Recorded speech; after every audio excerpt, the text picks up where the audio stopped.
Welcome back to the Capes and Tights podcast right here at capesandtights.com. I'm your host, Justin Soderberg. This week, we welcome comic book creator, artist, and writer John Allison to the podcast to discuss comics and so much more. John Allison is the creator of Giant Days, Wicked Things, Bad Machinery, Steeple, The Great British Bump Off, Scary Go Round, and so much more. We talk mostly on this episode about The Great British Bump Off, out now at Dark Horse Comics with Max Sarin.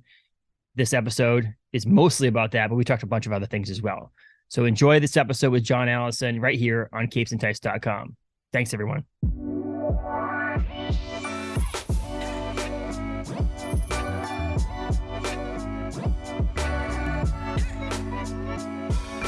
Welcome to the podcast, John. How are you? I'm fine. Good to be here. Yes. I feel like you did. I'm in Maine, and I feel like you wore that buffalo plaid shirt in honor of being on an episode with us here at the podcast here in Maine. I think that was like, it's a true Mainer shirt you're wearing right there. Well, that's nice. I didn't realize actually when I was rifling through my wardrobe of, many plaid shirts that all cartoonists have to wear. The uniform we're handed when we emerge from the art store with our fresh pencils. Yes. They give us the plaid shirts. I'm just glad it was, regionally appropriate to you. Yes, you just need a lobster roll in one hand and a Moxie in the other hand, and you'd be like true Mainer right there. Well, do you know what?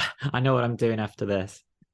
You don't want a Moxie, I'll tell you that much. I am a Mainer. What is a Moxie? What is Moxie? A Moxie is soda that was it's produced and distributed by Coca-Cola now. But originally it was created by a guy from Maine. But it's just like caramelly, it's gross. My dad drinks it with milk. If that says anything about sodas with milk. That's like Laverne and Shirley, where they would drink like Coca-Cola with milk. I mean, I've tried it because I'm that kind of nuisance. Yeah. I find it refreshing. So maybe I'll try a Moxie with milk straight after. Yeah, so there you go. We my dad likes it. My dad's diabetic, so he drinks the diet one, and he's hard to find. He lives in Connecticut, so he's hard to find it. So when he comes up to visit his grandson, he comes over and grabs a couple of cases of that to bring back. And at our comic, we have 2 conventions in Maine. And each convention, they always have the people from out of state try it.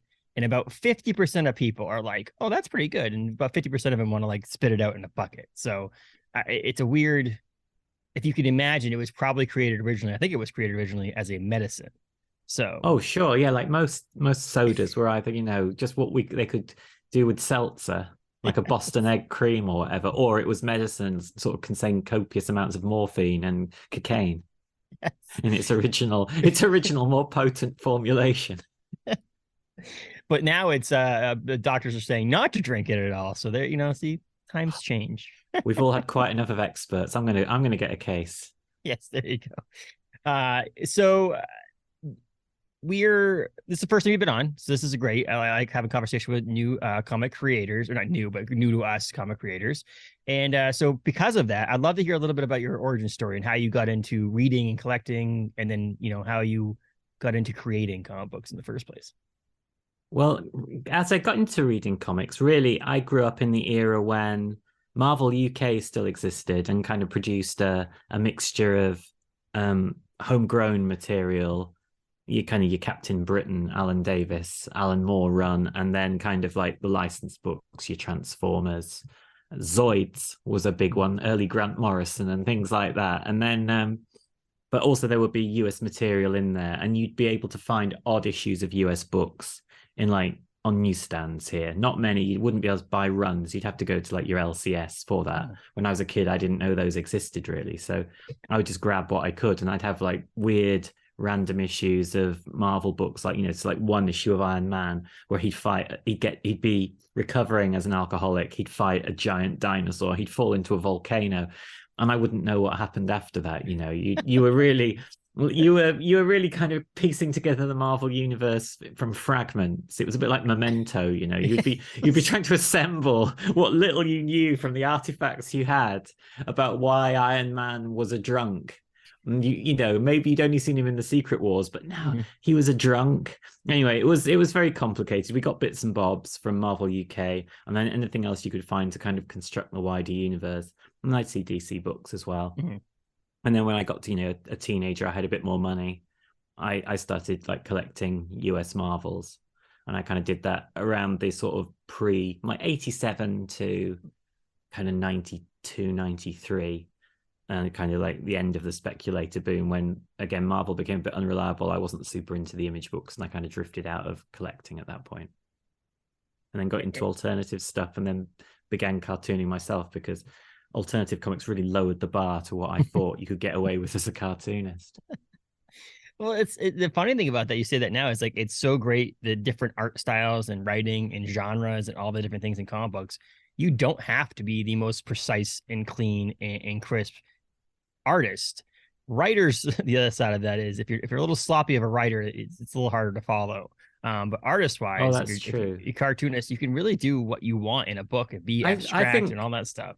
Yeah, I think not in kind of big two books, and not in kind of at the sharp end of manga, but I think for most readers, and I mean by that I mean kind of readers of comics outside comics fandom almost, the kind of the art that looks like the reader could draw it themselves is far more successful than the art where it's the kind of like post Brian Hitch super rendered figures, like every stitch on the boot. Most readers don't really want to see that. They can't parse it. So I'm always, as I get better as an artist and further away from that kind of naive approach, I'm like, now I can see the stitches appearing on the boots, and I'm like, I've got to get rid of those stitches. Got to kind of get back to innocence. Really, you're kind of always trying to fight your way as an independent artist back towards innocence and away from experience, if that makes any sense. It also depends on what you're writing. We were talking. I have a book club at my LCS. We just read Nailbiter. I read it multiple times. I love Nailbiter from Joshua Williamson and Mike Henderson. And the best thing is Mike Henderson's artwork was a little cartoony. Like it still had that like some more cartoonish to it, but we realized the story was so serious and so unsettling. This guy who eats his fingernails or eats other people's fingernails. I haven't read this. This sounds good. It's really good. It's Nailbiter. It's over Image, and it's a place in Buckaroo, Oregon, that it's bred 16 serial killers, and they're trying to figure out why this one town has bred all these serial killers. And one of them is the nail biter, and he eats people's fingernails off of their body. And but we were thinking about it. I'm like, if this was like Alex Ross painting realism in this, or like Lee Bermejo with like some of the stuff they did with Vicious Circle, which is like looks like a photograph and a thing, I might throw up while I'm reading this book. Oh yeah, the more cartoony and like rough edges of things makes it more like, okay, this is fake, this is not real. Absolutely. Oh god, yeah. Just imagine if Alex Ross drew everything. You wouldn't be able to take it. I mean, sometimes I think I read Immortal Hulk, and Immortal Hulk was drawn in a way that was sometimes too realistic for what you were reading. It was just like, this is a little bit more visceral than I want my comics at times. It was a beautiful art. I mean, but at the same time, it was like when it was all just bits getting chopped up and the Hulk getting chopped up into bits, I was like, I could take this being a little bit more sort of John Porcellino, Yes. Exactly. And that's what we were saying. It was one of those things that someone didn't like it in the book club when we were meeting, like had the idea they wanted it more realistic, but I was like, I don't know if I could do it. The book's unsettling enough in this more cartoony style than what it would be if it was more realistic. And if you add that in there, it's just like, oh gosh, I just couldn't imagine it. But speaking of, you're a writer and an artist. What would you like to do more? What would be something that you tend to like to do? Obviously you've been writing a lot more recently and stuff like that. Is there something you'd rather do, writing or drawing? Drawing. I don't actually like writing very much. I know that I'm decent at it, but I was when I was at school, and it sounds bad. I studied journalism at university. I have a bachelor's in journalism, and but I got to the end of it, and I'd done loads of like student journalism, like music writing. I'd been music editor on like one of the university magazines, but I got to the end of it, was like, do I really want to sit and just type? Because it's like schoolwork, do I want to just do schoolwork for the rest of my life? Well, and I was an amateur artist at best, when I was 22. But I thought, this is kind of like something I can work at it. I know I'm never going to be the best. I am never going to be like Bill Sienkiewicz or whatever, but I know that when I work at it, I improve, and I can see that improvement. And so I love being an artist. I've never worked with another writer, and I don't know how I would do it, because I've only ever written for myself to draw, so I'm not sure what the collaboration would be like. But in terms of writing, it's like you're strip mining your personality for ideas, and I've been doing it for 25 years. So every time you go back into the mind, you've got to keep putting stuff in all the time. I have to do a huge amount of reading outside comics, and like I have to read all the time to just kind of keep putting things in to take out. Whereas drawing, I think, is a little bit more, it takes longer, but it's a little bit more forgiving of your personality. I find it quite therapeutic, really. So like sometimes I'll give myself projects recently, things to draw where I know that I wouldn't be allowed to do it in comics, but you know, I'm quite willing to give myself like a Wolverine comic to draw now, even though people will go, "What's he doing? What's this all about?" I just have to write it for myself. I can understand that too, but I mean, also like you're writing and illustrating your own work takes twice as much time too, or more, if not more. Oh than yeah, if you're writing God, these stories for like Max. You know, you're writing these stories like the Great British Bump Off. You're able to write this and then let Max do their thing while you're continuing to writing and so on. Yeah, and like I enjoy collaboration when it's a collaboration with someone that is like the start of a relationship. You have to negotiate a lot of bumps in the road in anything, work, like, you know, love, anything. But with Max, we've worked together for so long that I think we have a really good understanding. You know, like it's like a proper professional sort of marriage where, you know, like a lot of the questions have been worked out at this point. There's a lot that doesn't need to be said because it's already been said and been worked out. So that's a really nice collaboration where, as there are lots of artists who I think are great, but I know I'd be basically starting from the first date. You know, you'd have to be sitting there across the table, looking into each other's eyes, trying to work out if this was something that was, you know, going to be still going on a month from now. So yeah, a little bit more difficult. But yeah, working with Max is great.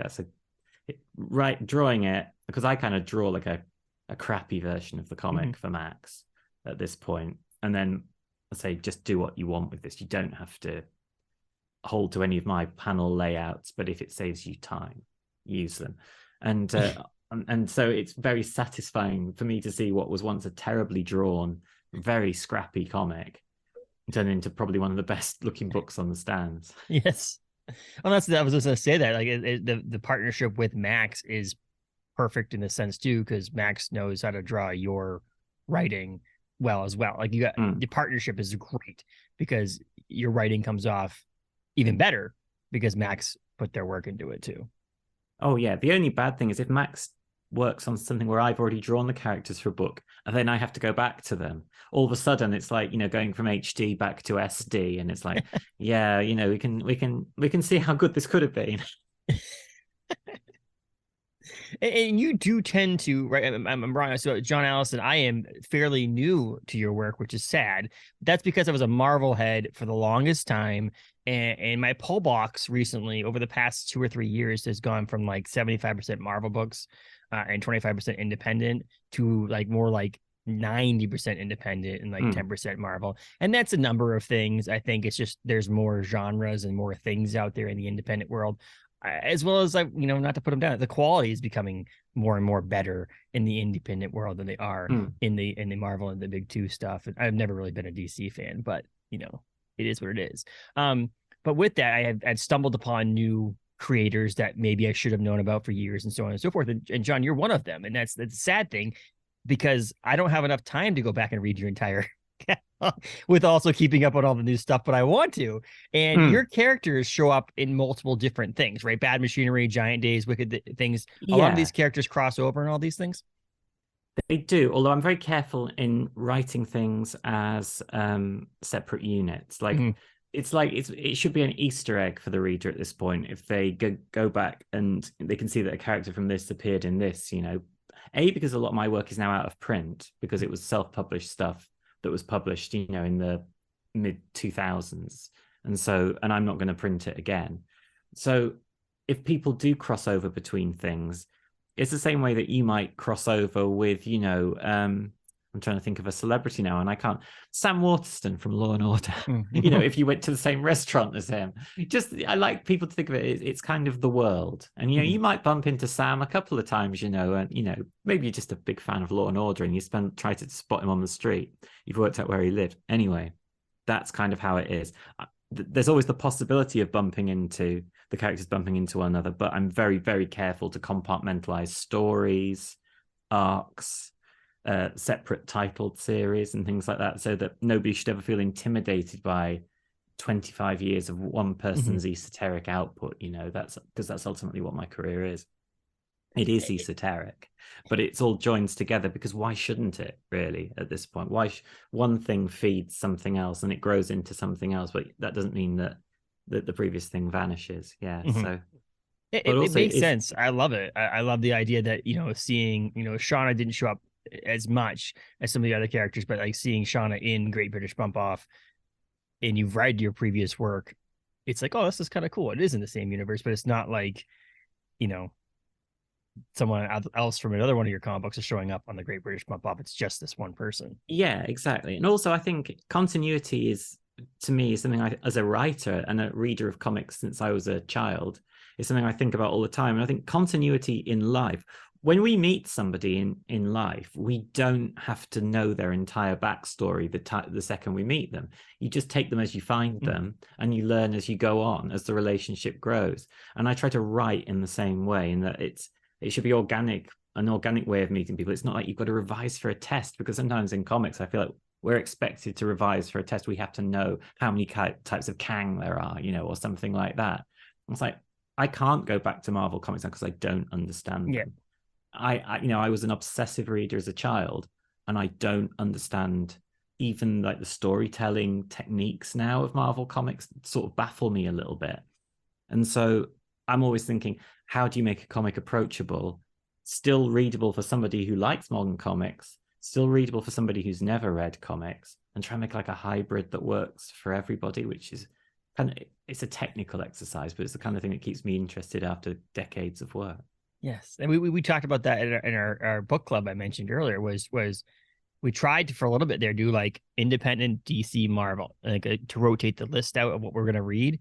And we get to the point where we get to that DC and Marvel section, and we're like, how do we read something that someone in the book club has joined comic books a year ago, and read something that's like, oh, yeah, we love X, Y, and Z because we read it and we knew all the continuity. We all know all the backstory, but you just plot. It's like if we read Nailbiter, there's 6 volumes of Nailbiter. If we just like, okay, we're going to read 4. Volume 4 is where we're going to start. And you had no context. It's kind of like how any really Marvel series is nowadays. And so we have to pick these small ones. Like I want to read like Old Man Logan, because it's like, it's such a weird and obscure thing that you know a little bit, but not the whole thing. So it's a weird thing. And so this is an ability to contextualize and say, oh, this is a character I've heard about before. But if you just said, hey, you can read Great British Bump Off, and that's the only thing you ever read from John Allison, then that's fine. You don't have to know 16-20 years of backstory of this character. Yeah. I mean, like Big Two comics can do it. I had the Charles Soule She-Hulk series. I always really liked She-Hulk when I was a kid. I thought she was a great, funny character. And that Charles Soule series with Javier Pulido, I think some of the best comics I've read, and it really worked just as a unit. You could make sense of it straight away. And I think that's kind of the acme of kind of getting that kind of thing right. I think that was sort of what Marvel Now tried to do, wasn't it? As well as kind of refreshing the characters, there were a lot of attempts to kind of say, this is a unit. And it sort of got a bit infected by Marvel's history. It has a gravity of its own, doesn't it? And the desire of the fans for the old to kind of, it pulls things back, no matter how much you try and write something that feels fresh and new, it's always going to get pulled slowly back towards the kind of the body of things. So, but no, occasionally I find these islands that I really enjoy, and I thought that was a really good one. Yeah, you're right about that. But it also, I think, sometimes has to do with the creator. Charles Soule's work is just speaks for itself it's on its own, and so that also goes into it as well. And Charles was brought on to the show to be a law consultant for the She-Hulk thing, because he's also a lawyer. So he's a very clever guy. He's a lot cleverer than I am. Charles Soule, he can do everything, can't he? Yeah. The Marvel thing is to me is I'm always going to be this one that I'm stuck with. Like I buy every week Marvel comic books that I haven't read in a year. Like I haven't read a Marvel comic book other than for our book club. We read House of M recently, which was again one of those ones that you kind of needed to know some things but didn't need to know everything. And I love Brian Michael Bendis's work, so that helped. But like, yeah, I haven't read a new comic book and I don't know how long from them, but I'm still stuck buying it. They still have me by the hooks. Well, that's it, because it's very hard to jump off. It's like supporting a sports team, isn't it? Yes. Once you've given a little bit of your heart to them, even like I haven't like been to watch a football match for I don't know, 25 years or something like that. But I still go on like the BBC website every like Saturday or Sunday when the scores are all in to see what the score was, you know. I can't help myself, really. So I know exactly what you're talking about. Well, when they're getting to be $4.99 and $5.99 an issue, there's an issue. They're just getting my Yeah. money to put it on a shelf somewhere. Yeah, I hear a volume of manga costs $10 for 200 pages. Yeah, it's kind of hard to at that price, that cover Yeah. price. It's pretty hard to justify. Like when I do a book and it's $4, like Yeah. I'm like I've got to make sure I get a whole kind of story or a lot of jokes in there. I want people to come away feeling like they weren't fleeced basically by a book, because I've certainly felt fleeced by books where I've finished it in 5 minutes. I'm not going to look at it again. I'm like, that, you know, I'm a working man. I can afford $4 for a comic book, but at the same time, it's like that's an expensive piece of entertainment for what I've got out of it, really, because it's, you know, it's lining the cat's basket tomorrow if I'm not reading it another time. And that's the thing. My LCS is listed. This is partly because there was a damage. A truck got in an accident. A Marvel, or sorry, I should say Penguin Random House or Marvel, whatever. A truck got damaged in between shipping or whatever, between facilities, and all those books that were missing on that low were coming out this week. That we're recording this, and so his LCS is like pull list comic books releasing this week, and he doesn't order everything because he's small. Is like 63 or 69 titles long. So like if you were like trying to collect them all, you're talking that's $300-$400 plus. Yeah. Oh god, yeah. I couldn't find that. No. It's a huge amount of money. And I also like the fact that Great British Bump Off, we'll get into that a little bit more right here, is that it's a 4-issue mini series. So that also makes me so I can go, okay, that's 4 issues. I can buy that, read all 4 issues and be happy. You know, and not have to worry about it going on and on and on. Like I mentioned, some of these books that I'm just buying from Marvel. I mean, I'm buying the X-Men and X-Force books. X-Force is on issue like 38. And I'm like, okay, I told myself, this is the last series of X-Force I'll buy. And it's like, well, they're never going to stop it now. It's going to go to issue 100. Well, that's quite unusual for it to get to 38, though, isn't it? I know, right? Like, you've got a unicorn there in the modern comics market. If it's made it to issue 38, like, oh, maybe there's something going on here. I'll have to read these 38 issues eventually, find out how it's made it this far. It's crazy, but 4-issue miniseries, 5-issue miniseries, I am absolutely ecstatic about. Some people have a problem about it, but I think to myself, I can commit financially, time, you know, all that stuff, space. I can commit to 4 issues of a series that I know, you know, I can buy issue 1. And if I buy issue 1 and I like it, then I can easily commit to issue 2, 3, and 4. No problem. And that makes it happy. And there's a concise story there. It finishes. And I do like some of these 4-issue, 5-issue miniseries are doing, like you could say at the end of Great British Bump Off, it did well. Everybody wants to do it again. And you go season 2 and you do another 4-issue miniseries that includes that in there without having to make it an ongoing series that, you know, connects in a way, but doesn't really need to connect. It works well. In some ways, it works well as a creator to just do miniseries because it's easy to write 4 issues. It's 88 pages, you know, as long as you can get everything you need to say. And well, it's not usually 88 pages. I demanded 2 extra issues a page because I like the old number of pages that a Marvel book had up until about, you know, until they went bankrupt, I think. It went down to 20 pages. So I kind of said, I'll just take a pay cut. I'll just do 2 pages for free, and I'll pay for the colorist and the letterer and the artist as well, so they can all have an extra 2 pages as well. But yeah, like that's what makes miniseries good. The only bad thing is that I think, having done really long things, I've done webcomics that ran, you know, 1,000, 1,500 pages. And Giant Days that I did for Boom Studios between like 2015 and 2018 ran for 54 issues. Yeah. You find things within the story when you go long. You find things within yourself. You go directions you wouldn't normally have gone. I went places I never would have gone and took creative decisions that I wouldn't have done when I had the free form of a serial storytelling piece. So while I like a miniseries, I feel sad that that's the default for indie comics now, that there's no way to put, you know, a Concrete or a, you know, old school Hellboy or whatever on the stands and just let it run and let it find its pace.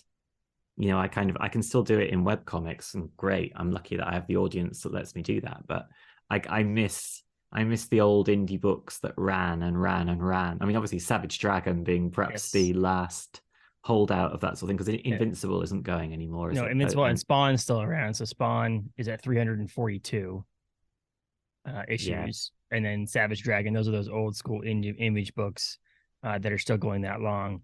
And there's a few other ones. I think Power Rangers is now over 100, which is crazy. I don't read Power Rangers, but it's just crazy. I saw that the other day. I was like, holy smokes, I didn't realize that. And Power Rangers fans really love Power Rangers. That's I mean that is obviously a tautology, but yeah, they do. They love Power Rangers and can keep a book like that just going and going and going forever. And more power to them, I say. I think it's great, but it baffles me. If you told me even 20 years ago, oh yeah, one of the main books that's still going, it's just Power Rangers, and it just goes on and on and on forever. Well, the other one that is the longest, which is funny how we've been shifting as a comic book community to the miniseries. Like there's a lot more miniseries out there than there ever has been. Is TMNT, the Turtles are now in their longest series they've ever done, with over 140. And that's the other crazy thing, is we're all going this miniseries route, and they're going, I mean, they have obviously the Last Ronin miniseries and other miniseries, but like the ongoing one is at 140 issues. And that's just crazy also, is that, again, though, it's a community and a fandom that can keep it going. That's I don't know how we're going to build new fan communities that are like the Turtles community and like the Power Rangers community without finding a way to let things run and run, because like manga series, they build huge fandoms and they just go on and on and on, and obviously it's a different production model completely. And also we're not, the pages are all paid for by the time they get to the English speaking market. It's a cheap book to put out if all it is newsprint and a licensing fee. But I think people have a hunger for these longer running things alongside the short things, and I'd like a bit of both in the market. I think, I wish there was a way to get back to kind of Western comics being able to turn out these long form narratives, just because that's where some of the best creators came from, I think. Your editor on this book, Daniel Chauvin, that he was on the podcast a few episodes ago chatting about I heard that one, stuff. We mentioned about Berserk, and Berserk being this book that basically is like, not, let's say, keeping Dark Horse in business, but like that's a line item on their budget sheet, just like, okay, we'll get that, we'll print some more and we'll be good to go. That's their, I think that's it. There's like 1 million copies or something like that out there of Berserk, aren't there? And I mean, obviously it's a very exciting looking book, I mean, and people love it. But like I think it's not beyond our powers as a culture to produce work like that in comics. It just isn't at all. There are if you think how many people, the energy, the human energy put into making English language comics, there should be more Berserks. I mean, someone like Daniel Warren Johnson probably got a Berserk in him, I would say. Yeah, I would think so too. Yeah, I'm not a huge wrestling fan, but I love Do a Powerbomb. So Do a Powerbomb was amazing. So hopefully more from Daniel Warren Johnson on that too. But Great British Bump Off. First of all, the name drew me in when I was looking through previews catalog and seeing that in there, and the name pulled me in first of all, because it was just like, the hell's going on here? And obviously then the creators drew me in even further. Dark Horse drew me even further. I was like, okay, now I have to read this book, and I've absolutely loved it. I've been lucky enough. Caitlin over at Dark Horse sent me issue 3 PDF to read over the weekend, so I was able to read up to issue 3, which comes out June 14th. But it's Agatha Christie-style murder mystery set in the world of English competitive baking show. So I guess my first question on Bump Off is, did you want to create something that's so drastically different than anything else that's going on right now in the comic book world, or was it just happened to be a story that you wanted to tell? It's both. It was both. Because when I do want to be different, and obviously there's a risk in putting something on the shelves that doesn't really look like anything else. I think if you think about some of the books that Oni has put out over the last sort of 5 or 6 years, which have a much sort of lighter tone. I mean, they did all kinds of like food related comics, but it was always a kind of like almost like a sort of food sports manga kind of vibe, And I think I was there's only one sort of comic I can do, and that is the sort of comics that I do. And if a publisher is willing to put them out, then that's what they're going to get, and it isn't going to look like an issue of just about anything else, I don't think. But also, so yeah, on the one hand, yes, I am always trying to be slightly different to everything else on the show. You've got to differentiate yourself. Although that's, again, given that sequels are the most popular movie genre, maybe that's not the absolute best idea for one's career. But also, this had kind of been on the slate for a while. I talked about it with various people. It had various forms. And then I kind of set it to one side because I'd done a couple of different mystery series. I did Bad Machinery for Oni. I did Wicked Things for Boom, yeah. Which was a good series, I think, with Max Sarin as well, where unfortunately the pandemic hit and it just kind of hit the rails because the industry went to sleep. And so that, I think that could have gone further, but ultimately just kind of hit the buffers due to the world going crazy.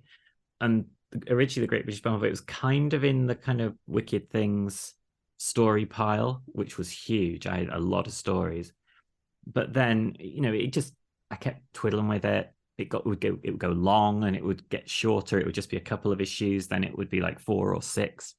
And eventually, I took an idea to Daniel Chabon. I said, can I do a one-shot Conan comic with Warwick Johnson Cadwell? And he said, no, John, we don't put out one-shots anymore.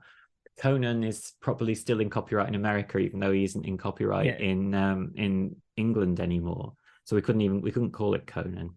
Do you want to do anything else? And I'd mentioned the Great British Bump Off to him in the past, and like he loves the TV show The Great British Bake Off, which obviously it draws upon cooking shows like that. And so he said, do you want to do that? And I was like, oh, it's kind of half worked up. So I was like, yeah, all right, I suppose. I'll give it a go. And I just had to knock it into shape, really, which involved throwing away every idea that I had for it originally because it just didn't work. And then I was like, how do you do this? How do you actually do this with so many characters and the setting and everything else? And I was like, I've read a lot of Agatha Christie because our little village library when I was a kid had basically all the Miss Marple and Poirot books in, and I would just go in, get one, finish it, go and get another one. Very, you know, kind of like classic monomaniacal consumption of an author. And so I kind of had the framework in my mind, and once I applied that framework, it kind of all just fit together. It draws so much in comparison, quote unquote. They're nothing alike, right? The Bake Off. They're nothing alike. It's nothing no, nothing alike. No, it's all very, very coincidental. It reminds me. So there's a bar in California called the Scum and Villainy Cantina, and it's a Star Wars themed bar, but not really because it doesn't have the licensing of it. So they're always like it's a space theme bar, and so every time they talk about Star Wars on the podcast that they film there, they're always like, that has no relation to Star Wars at all. And I'm just like, that's the same thing I feel like when you talk about a bump off. It's coincidental that you just happen to write something that has this TV show about baking, and it's in a tent instead of... It's in a tent. The UK Bake, it's called UK Bakery Tent, the show on it. It has a host who's called Pete Hollywood, who, again, there's no relation to Paul Hollywood. Looks nothing like him because he has an eye patch and a baking medal. Which he'll tell you about multiple times that he has a baking medal. Because he won it in the baking wars. It was very important to him. Changed the way he saw the world. Well, he only sees it in like 2 dimensions, obviously, because of the baking wars. So I was able to kind of extract the format from that show and shows like it, because I mean they're all like that kind of Cake Boss and everything. They all kind of... Hang on, is Cake Boss one of those shows? I think it is. I don't actually watch a lot of cookery shows. But I was able to extract the format, obviously tweak it so that it wasn't breaching copyrights all over the shop, and then apply it as best I could to this kind of murder mystery in it. And it lent a really nice framework to it. I was surprised how well it seemed to work to me anyway. It's funny too, because it's not, as people read the book, it's not like you're watching it from the viewer's eye point of view. So it's not like you're watching this TV show on TV, but it almost to me read like a TV show in a sense. Like it made it almost feel like I was watching the behind the scenes of a TV show about a TV show. It was weird. That's it. Yeah, that's it. Because that's what it's meant to feel like. It's meant to feel like a kind of like a documentary about and then occasionally you'll see. I think I asked for the panel edges to be rounded off. When you're actually seeing something that's kind of for broadcast as broadcast, if that makes any sense, to give it a little bit of a visual paradigm, if you like, so that at times it would feel like you're watching the TV show, but for the most part you're not. Again, yeah, it's proper behind the scenes, and also just kind of using like proper comic-y tropes, because that's, I love comics, and there are points where I try to use everything. I think there's a scene where there are sort of flashbacks and you see it from every character's perspective, but every character's perspective is drawn slightly differently in order to represent their unique point of view. And Max has gone through, I can't remember if that's in issue 2 or 3, but like everyone is drawn in like a different, slightly different comic style. And it's one of my favorite like spreads in the book. That reminds me, I just went and saw Spider-Verse over the weekend, the new Across the Spider-Verse, and that's one of the biggest things I love about those movies, is that each comic book character, each Spider-Man character from different comic books are drawn and illustrated and animated in a different way. That, like, the Spider-Punk is done like a punk poster like he is in the comic books and things like that. And that's such a great way that you don't have to illustrate an entire comic book the exact same way. You can go and do different styles to portray different things, which is amazing also in this. And the Great British Bump Off has a cat as a co-host. So I'll say that right now. I don't want to ruin too much, but that you find that out early in issue 1. So you do, and the cat co-host is Primrose, I believe she's called, is one of my favorite things in the book. And again, in my original kind of like rough version, is drawn as a very primitive little cat. And Max has taken her and made her really like so well drawn with so much personality, whereas mine's just like a little cat head like pops up like ping.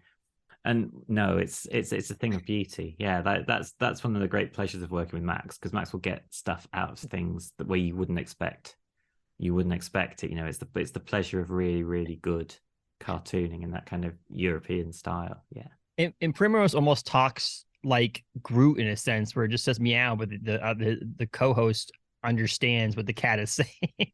Because it's all in the intonation, you see. Yes. It's just like Groot, exactly. Yeah, it's all in the intonation. If you understand Primrose and you hear the mew, it's just like, yeah, fair enough. Yeah, I can read that. I just want to know how a cat is allowed on a bake. That's like, seems like a health code violation.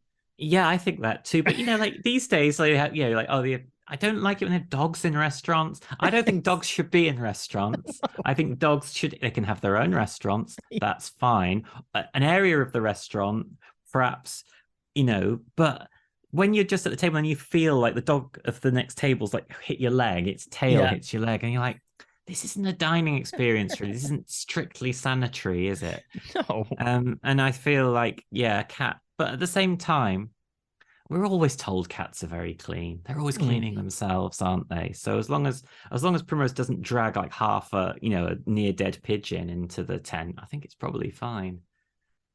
Or like a mouse that's just screaming. As long as a baking contestant doesn't use that dead mouse or anything like that to cook with, we're good. As far as I'm concerned, it's all, as long as the surfaces have been frequently wiped down, I'm sure it's fine. People are getting murdered, so let alone, forget the cat. No one gives a crap about the cat being there. I mean, people are dying or closely dying or trying to be killed in this comic book. So no one's paying attention to the cat. Maybe it's the cat. I don't know. I haven't read issue 4 yet, so maybe it's the cat. We'll find out, right? Well, you'll find out. But I wanted to use a cat because it's like in manga or anime, you often have like a kind of sassy cat who like helps the professor out. And this is what I describe as the "Hey Professor" cat. Hey Professor, I don't think we should be doing that. And except for Primrose is just going meow meow meow meow meow. But if Primrose was intelligible in English, it would be literally "Hey Professor" in the manga cat, anime cat voice. So I don't know why this has stuck with me, and now I can't even remember who the original anime cat who says "Hey Professor" is. But it's a real trope. I'm sure. No, I don't think I knew. Again, it may just have been someone said this to me 10 years ago when I was very tired, and I believe it's a thing, and it might not be a thing. Whatever, it's in your mind. You wrote the comic book and you created it, so you can do whatever you want. Oh, hey, Professor. Up to a point. Daniel might say something if he went too far off the rails, but I think Daniel's very, very pro "Hey Professor" cats, looking to get them into Black Hammer, Umbrella Academy, just everywhere he can. He's pushing right across the line now. He's gonna start showing up in the background of things just to draw the Primrose, sort of cinematic universe, where Primrose is in every comic book that comes out from Dark Horse that Daniel's editing for sure. All I know is Jeff Lemire has had a very strictly worded memo that says more sassy cats. There you go. But so the cat has its own personality. Cat Primrose has their own personality, but you have a dozen characters or so in this that all have their own unique personality. Did you watch like hours and hours? I know you said you don't watch them regularly, but did you have to watch a bunch of British baking shows to understand where these characters come from? With the exception of one season that I didn't watch for whatever reason, I've watched every episode. So I've kind of internalized the show. Because it's a good appointment to view show here. Like, it's very successful, it's very popular. So, you watch it with your other half. It's good, just good fun. It's good innocuous viewing to watch together, and the little soap opera unfolds, but it's never nasty. So it's a nice vibe, that show. And if you watch it the night it's on, it sends you off to bed, in a good mood. You've not got too tense. Not like watching The Walking Dead or something where you go to bed full of existential dread. Yes. You feel pretty good. You've just seen some cakes. And so I'd internalized it. So I'd seen all so many seasons, and you do watch the same character archetypes recur throughout. Obviously it changes with time. It's been on for, I think, maybe 14 years or something. So like social mores have changed in that time, and it's a bit more representative in some ways than it was. And also the people who are on it are more aware of the way the show works, in the same way that all reality TV works, because they've watched seasons. And you see people on it who say, "Oh, I grew up watching this show now." They're like the contestants who are in their 20s. They were little kids when it was first on, and it's a show little kids can watch. So it's very interesting how kind of circular these programs become. And they learned how to murder someone on the set of the Great British Baking Show. Allegedly. Watching it. Yeah, allegedly. As I say, I'm not going to be the person to say that cast members of any real baking show have ever wanted to kill each other. I do remember on one season of the Great British Bake Off, a man going very red in the face and throwing some food in a bin. But that's the worst it ever got, as far as I can remember, when the man got very red in the face and threw some food in a bin. That was the most bad-tempered it got in 14 years. I love how it's been on for 14 years, and we were just talking like about comics going long. Same thing. It's kind of funny how there's certain shows that are out there that can withstand the longevity of something like this. Because nowadays I feel like they put a new cooking show on the Food Network, and you get like 2 or 3 seasons out of it. They cancel it, retitle it, switch a couple things, and then relaunch it as a new show. Yeah, like I think the reason that some of them survive has nothing to do with cooking. Like, who's like the iron horse of US cooking? The Barefoot Contessa. The Barefoot Contessa, who's very anodyne. That show has zero production values really compared to a lot of the kind of newer shows. Just rolls on regardless, because people like her and they like Jeffrey. I'm giving away now that I've watched a lot more cooking shows than I'm letting on. But people like her, they like Jeffrey, they like her world, they like going into that world. And I think that's sort of what works for any long-running thing. That's why people like Peanuts or whatever, the comic strips. They're not there because it's so gripping what's going on in Peanuts. It's, oh my God, what's going to happen? Yeah. Can't wait to get tomorrow's newspaper because, my God, what on earth is Snoopy going to get up to? It's blowing my mind. You know what? I can't, it's going to have to be a new #1 of Peanuts, because this is just going to reset everything. Oh, that would be great. Peanuts #1 relaunch.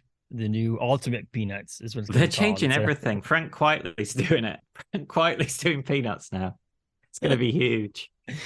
I wanted to point out one of the final things. I mean, this series is so much fun. It's fun to read. There's comedy. I mean, one of the things I love, it's refreshing that I don't read as many comedy comics anymore. And I had Kyle Starks on talking about comedy and how it can be difficult sometimes to sell a comedic comic book to people nowadays, because they don't really, comedy is one of those, polarizing things that like not everybody can laugh at everything.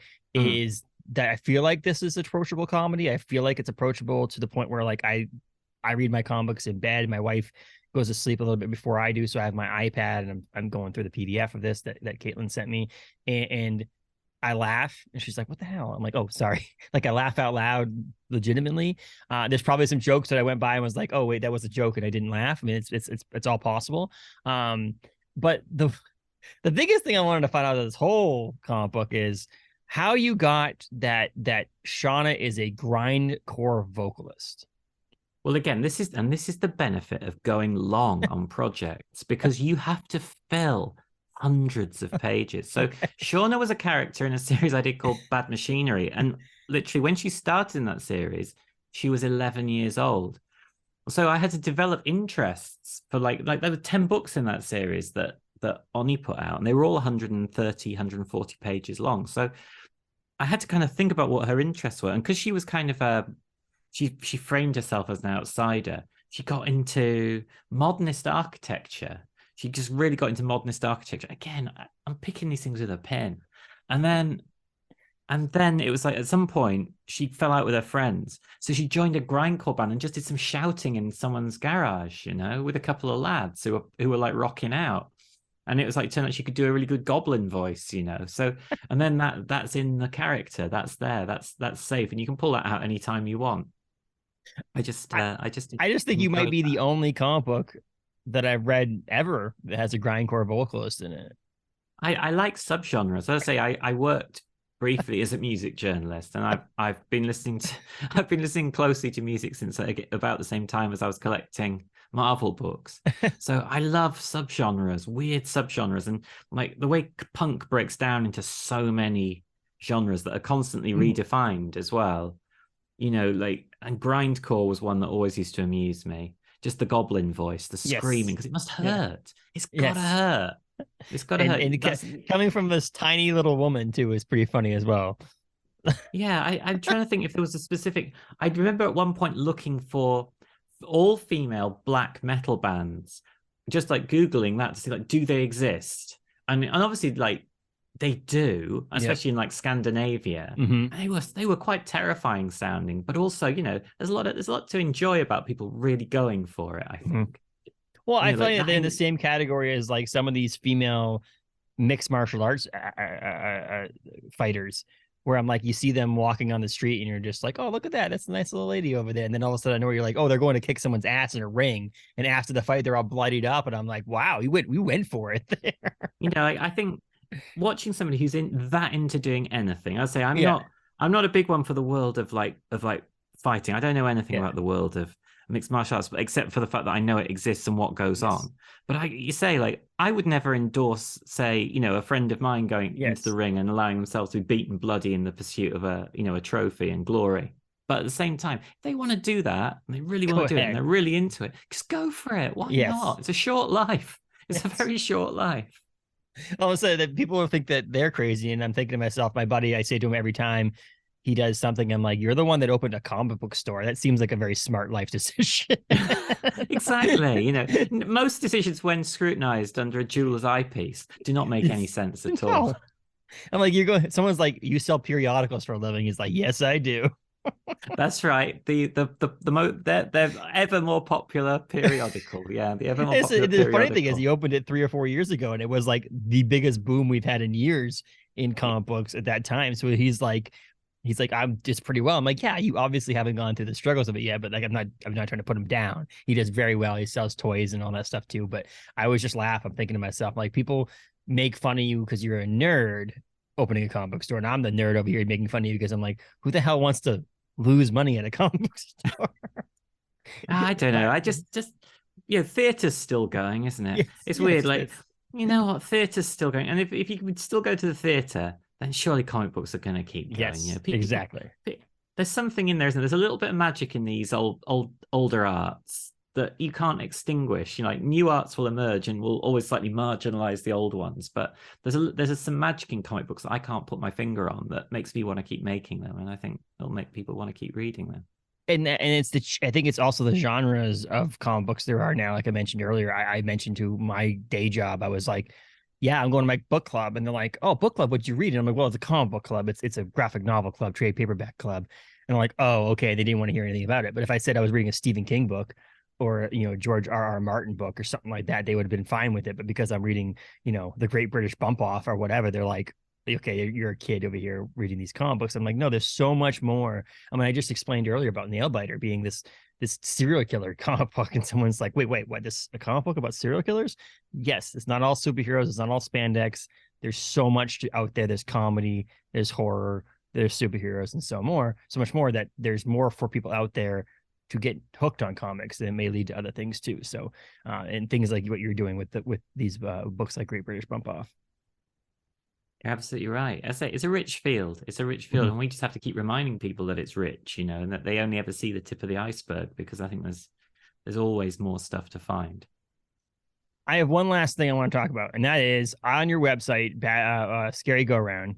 You have this line that says, "I don't currently take art commissions except for can artwork design, beer can artwork design." Do you do beer can artwork? No one's ever asked me. And the only reason I want to do a beer can is so they'll send me a big box of beer. That's all I want. I was hoping you'd have this conversation with this, because my day job, I'm a creative director for a brewery, and I design beer can labels. A number of my friends have done them for like local craft breweries, and they get given a big old box of beer, and I was like, this sounds like a good system. And then I thought, beer is delicious, and it's very nutritious, refreshing, and then no one's ever asked me, and I've gone on Twitter and I've said, hey guys, I'd love to do a beer label, and all you have to do is give me a great big box of beer. I've won awards. Nothing. Nope. Nothing. So it's funny, because I've done, like I mentioned the Comic-Con. I work for a brewery called Orono Brewing Company, and I do all of our can designs and all that stuff too. But I also work with the local convention, and we've done now 3 conventions in a row that we've done a label related to the convention. We had the kids from the TV movie It from Stephen King. A lot of those kids came to the convention, so we did an It themed beer. And then we had the guys from Clerks. The movie Clerks came, and we did a Clerks themed beer. And then this last convention, we had people from the movie Terrifier, and so we did a Terrifier Art the Clown beer. And we'll see what we do coming up. We have another convention in the fall. We'll see what we do for that. But that's always fun to do the mixture. And I've recommended, even though I'm a designer and artist for can labels, I've recommended saying we should get comic creators to make these things, because I feel like there's something about that. And so when I saw that, Brian Brown does cans for a Half Acre Brewing in Chicago area. And so Ryan Brown is actually coming on to record next week. And so we'll talk about beer cans or that. But I saw that. I was like, oh, John Allison does beer can designs. Nope. He just wants to. I just want to. I say, and I'll do them for convention. I'd like to do one. First one, Babylon 5. Beerballon 5. That's going to be my first one. And that, so, just put in a good word. Next time you're out in the convention, like, have you got like J. Michael Straczynski coming? Beerballon 5. Hey, who could draw that? I know a guy. I heard John Allison's really good at this. He hasn't had any out there right there, but he's been practicing. He's been practicing really hard. He does a really good Peter Jurassic, and he's absolutely ready to do your Babylon 5 beer can design. So that's just kind of funny. I saw that on there. Commissions are out of the question, but if you have a brewery that wants a beer can, and you can get, the problem is, if I had did a beer with you, it'd be like $700 just to get beer to you in the UK. So that you'd have is to true. Pass it out in a way that you're traveling through the US, make it a little bit easier on us. So. Yeah, just drink it all when I get there. I can only really drink about 1 beer a day. I can't really tolerate it. So unfortunately, I'd have to stay for however long it took me to drink a case of beer. Well, we would just hook you up with, every time you came, we'd just give you beer to drink while you're here. And that way you have not lifetime, but like a couple of years worth of beer to drink when you're in the US. Sounds great. There you go. See? Good. Yeah, perfect. We also make different beer in the US than they do in UK. That's also a big thing. Our beers are a little bit different here in Maine. They're a little hazier, a little juicier. I'm all for a hazy and juicy. I'm all for a hazy and juicy brew. This sounds good to me. I'm going to get all my Babylon 5 photos out, Claudia Christian, all the characters, and Bruce Boxleitner, and I'll be working on this. Don't worry, I'm going to get some sketches together for you. That's awesome. But and you have new stuff up. So Great British Bump Off is available now. Issues 1 and 2 are on shelves, or hopefully they're not on shelves. Hopefully they're sold out at people's places. But if they are available, well, fingers crossed. Yeah, and then issue 3 I think is out next week. Yeah, June 14th. Yeah, June 14th. As I say, I don't know when this goes out, but it'll be out June 14th, and then obviously mid-month for the final issue, and then the trade is out in the fall. I think perhaps October, as far as I I'm think aware. I saw towards the end of the year from Dark Horse over there, as well as I saw you have new stuff coming or up at Steeple.church. Is that? Yeah, new web comics at Steeple.church, kind of Monday, Wednesday, Friday at the bare minimum. I've got new Giant Days editions out as well, like double thickness hardcovers, library editions, which I believe FOC was just a couple of weeks ago at the end of May. So they should be due, I would imagine, July. The first one, I think, is out in comic shops and a little bit later in bookstores. And then they're out on a fairly regular clip all through the fall into the new year, I think. And still let your LCS, even if FOC's passed, let your LCS know you want these because they can still get them. So yes, of course. Yeah. They're all orderable. Yeah. So please do go down and support your local comic shop. Or the best thing about trades and library editions and things like that is you can get them at your local bookstores too. If you don't have an LCS near you or something like that, go downtown to your downtown city town. Ours downtown Briar Patch in downtown Bangor, Maine has a lot of the trades that people talk to this episodes of these podcasts. You can grab those there too. So, which is pretty cool. But yeah, support local. And also at Bad Machinery on Instagram. Is that correct? Are you Twitter? Same thing? Yeah, on Twitter and Instagram. Yeah, at Bad Machinery. And there's lots of different ways to find me. And I'm always doing something. So like there's a lot of free comics. There's comics you can buy. You can always sample first the John Allison oeuvre before you buy the books. There's lots of stuff online. And we're just waiting for the Primrose the Cat spinoff from the Great British Bump Off. That's what we're waiting for, right? That's next. Yeah, that's right. I say we just it's being focus grouped as we speak to perhaps get a corporate sponsor on board, some kind of cat food. We can really make this one sing. That's amazing. I really appreciate it. So everybody go pick up the Great British Bump Off. If you are trade waiting, like we said, and towards the end of the year, but if you go to your LCS and they have issues, buy them because they're worth reading right away for sure. It's a fun book to read. It's clever. Max's art is absolutely outstanding. I can't get enough of Max's art, and the writing's amazing. As always, John Allison, thank you for taking time out of your day to talk to us and to promote the Great British Bump Off and more. Thank you very much. Thanks, everybody, for listening. That was John Allison, creator of The Great British Bump Off, amongst other comics. Please follow us on Facebook, Instagram, and Twitter, as well as subscribe, rate, review, all those things over at Spotify and Apple and all your major podcasting platforms. And be sure to follow John Allison on Instagram, Twitter, and all those things at Bad Machinery. Thanks, everybody. Enjoy the rest of your week. And thank you so much for following, subscribing, rating, reviewing, and all those things right here to the Capes and Tights podcast at capesandtights.com. Thanks, everyone.